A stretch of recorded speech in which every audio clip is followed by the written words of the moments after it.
police. Is there anyone here with you, Mr. Brown? No, I'm a widower. What's this all about?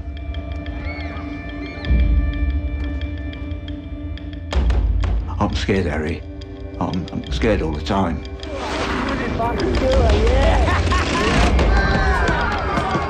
To them out there, this is just entertainment.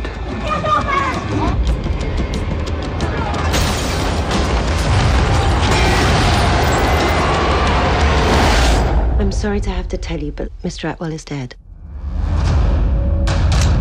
Give me money, man. Did you ever kill anyone? I want to do some business. So what do you want? I want to go. Now, Michael, growing up in a shady neighborhood as you have, what sort of atrocities did you witness when you were a little kid? Well, in actual fact, not as bad as you get now. Because one of the things that it taught me when I went back to exactly the same spot where I came from to make this film about young gangs, you know? And I was in a gang. And when I got there, my gangs all those years ago seemed to be more like Mary Poppins, because these gangs are so dangerous and so lethal. We weren't like that at all. And I have a theory about gangs too, which is that 80% of gang members are there for their own protection. Really? Because if they weren't in a gang, they would get hit on. And that's what our gang was, a gang of people who we just got together so that no one else would beat us up. What was the name of your gang? We didn't have a name.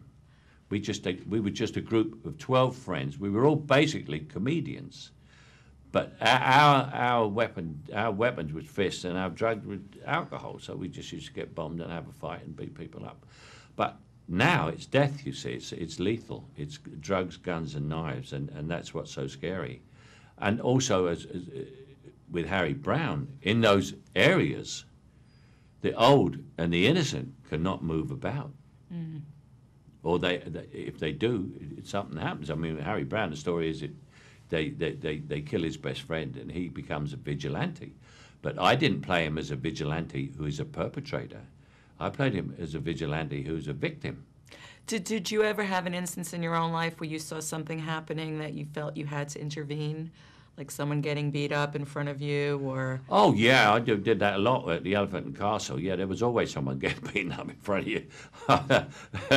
And I figured out if he was smaller than me, I'd go in and hit him.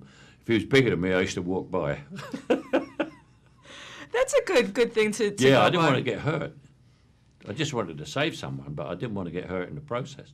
How far would you have to be pushed in order to become sort of like this character, would you say? Oh, a long, long way. I'm a completely non-violent man. I mean, it would have to be family.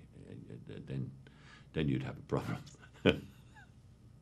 And what do you think is the moral of this story? Is it sort of a tale about, how would you describe it? There's no moral. There's no moral. What it is, the picture on its farthest area is a warning, and it's a wake-up call to my society. Obviously, it's made in England.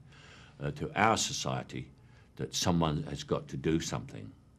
And my view of it, and I work in charitable organizations with these people, is education, not prison.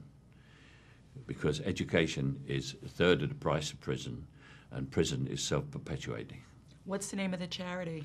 No, I work for different charities. I mean, like last week I did Prince Charles's awards that he gives to young people who've turned their lives around the most from being into trouble and everything, and he had this big ceremony, you know, and I gave the award. People come to me when they want to get in the paper or something, that the charity. So, but it's what I do. I don't do charity. I've never done charities for adults. My charity has always been the NS Society of Cruelty to Children, but this is slightly higher children. Gotcha. Pleasure as always. Well, thank you. Thank you. Great performance. Thank you very much. Of course you do. Is she okay? Maybe we should take her to the hospital. She's my business. You're aware of the shooting on Curzon Street, 2 dead. We recovered the murder weapon at the scene. It was an old military bayonet. You've never really talked about your time in the Marines. The Marines were a lifetime ago. I was a different man then. Tell me what happened in the subway with Leonard. Who's Leonard? He's the man you and your mates murdered. Can you confirm that a number of deaths are attributed to a vigilante? He told me he talked to the police, and what did you lot do? Nothing. As far as I'm concerned, Harry Brown's doing us a favour. He's got a gun! Who's got a gun? You failed to maintain your weapon, son.